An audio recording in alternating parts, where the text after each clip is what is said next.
রাস্তা মেরামতের দাবিতে এগরায় বিক্ষোভ, চাঁদা তুলে রাস্তা মেরামত গ্রামবাসীর। তৃণমূল নেতাদের হাত পা ভেঙে দেওয়ার হুমকি স্থানীয়দের। পূর্ব মেদিনীপুর জেলার এগরা বিধানসভার জেরথান গ্রাম পঞ্চায়েতের অন্তর্গত আলমগিরি তালপুকুর গ্রামে প্রায় 50টির বেশি পরিবার বসবাস করে। তাদের যাতায়াতের প্রধান মাধ্যম প্রায় 1 কিলোমিটারের বেশি রাস্তা সংস্কার হয়নি দীর্ঘ 15 বছরের বেশি সময় ধরে। এক হাঁটু কাদায় রোগী থেকে ছাত্রছাত্রী প্রত্যেককেই কষ্টের সঙ্গে যাতায়াত করতে হয়। এলাকাবাসীদের দাবি, ভোট এলেই তৃণমূল কংগ্রেসের নেতারা আসেন এবং প্রতিশ্রুতি দেন, ভোট পেরিয়ে গেলে রাস্তার কথা ভুলে যান। দীর্ঘ 15 বছর আমরা তৃণমূল কংগ্রেসকে ভোট দিয়ে আসছি, এখনো রাস্তা হয়নি।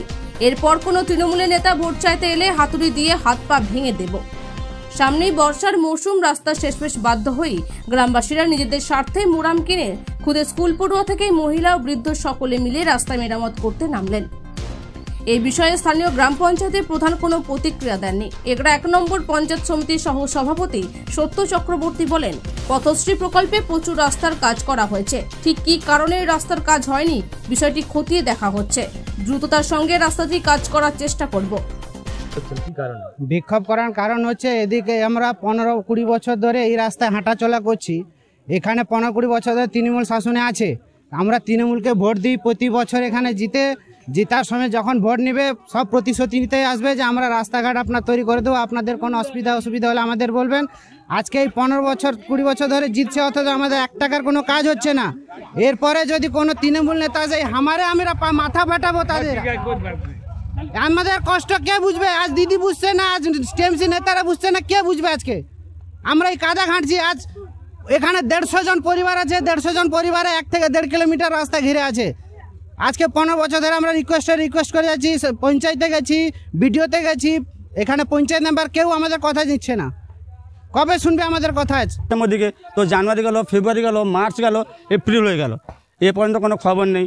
তো তারপর দেখলাম কিছুদিন আগে আমরা যখন সংসদকে আমাদের যিনি জিতেছেন হরকৃষ্ণবাবু, ওনাকে বললাম কী গো রাস্তা হচ্ছে, আমাদের ছেলেপেলেদের কাদা ফাদা নেমেছে, আবার বৃষ্টি নেমে এলো, কী করবো আমরা?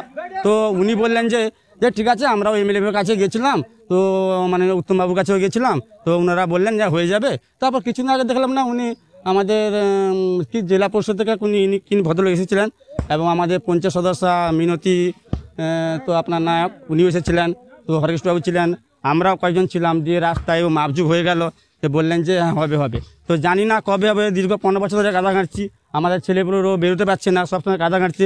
এমনকি একটা যদি পেশেন্ট হয়ে যায়, ওকে নিয়ে যাওয়া দুঃস্থ ব্যাপার, আর বাচ্চারা তো বেরোতে। আমার বাড়ির ছেলে কষ্ট করে পড়াশোনা করতে যাচ্ছে, আমাদের বাড়িতে হয়তো কোনো অসুস্থ রোগী, তাদেরকেও নিয়ে যেতে আমাদের অসুবিধা হয়। আর গর্ভবতী মহিলা, তাদেরকেও নিয়ে যেতে আমাদের অসুবিধা হয়, এই কাদা নিয়ে যেতে পারি না।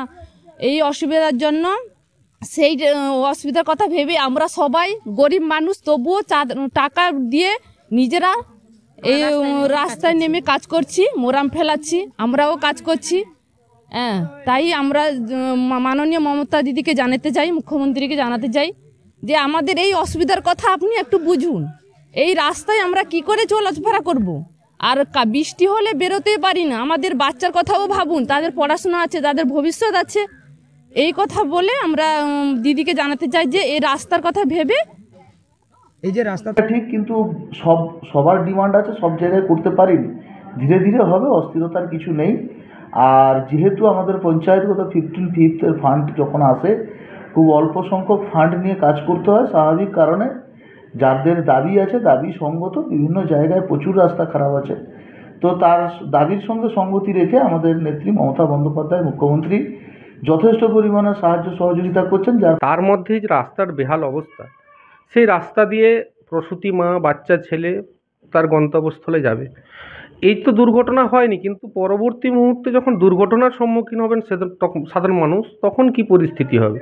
একটি সরকার আজকে 15 বছর ক্ষমতায় রয়েছে, রাজ্যে রয়েছে এবং অঞ্চলে রয়েছে। তো সেক্ষেত্রে এখনও মানুষের মৌলিক অধিকার ফিরিয়ে দিতে পারলো না। রাস্তাঘাট, পানীয় জল, বাসস্থান কিংবা বিদ্যুৎ, এখনো পর্যন্ত কেন মানুষ এখনও তার মৌলিক অধিকার থেকে বঞ্চিত?